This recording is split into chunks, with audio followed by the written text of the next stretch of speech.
These are manuscripts and musical notations, music scores and sound recordings, rare old photos and musical instruments. A historical collection of Uzbek musical instruments takes a special place in this variety of unique exhibits. The rich legacy started being collected approximately when the museum was established, and the Glinka Museum is now more than 100 years old. The earliest collection that we got, and one of the most precious, is the collection of musical instruments of the 19th century by August Eichhorn. This professional violinist of German origin spent 13 years in Turkestan. From 1870 to 1883, he served as a bandmaster, conductor of the Russian orchestra.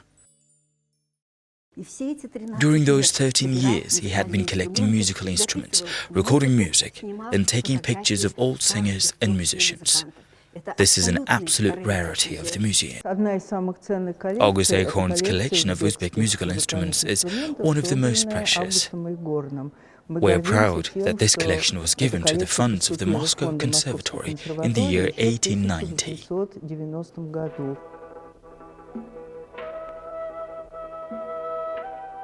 In the journals of August Eichhorn, there is information on where and from who he purchased these unique instruments.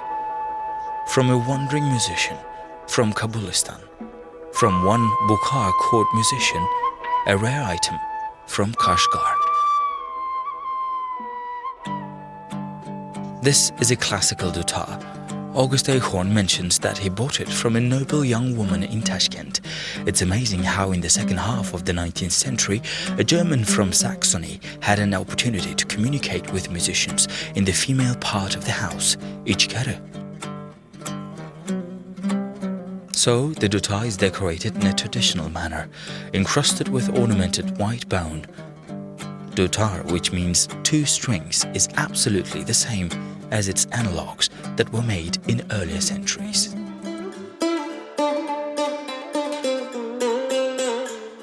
This rare sitar, or the so-called tambur, used to belong to a former sovereign of Kakand, Khudayar Khan. He played it by himself and then gave the instrument to a gifted musician, Karim Bey, from whom August Eichhorn bought this sitar.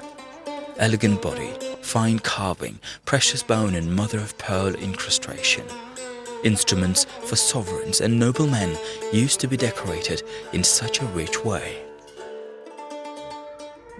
The art of music was flourishing in the cities of Transoxiana and Khorasan in the 9th and the 12th centuries in the time of the Eastern Renaissance.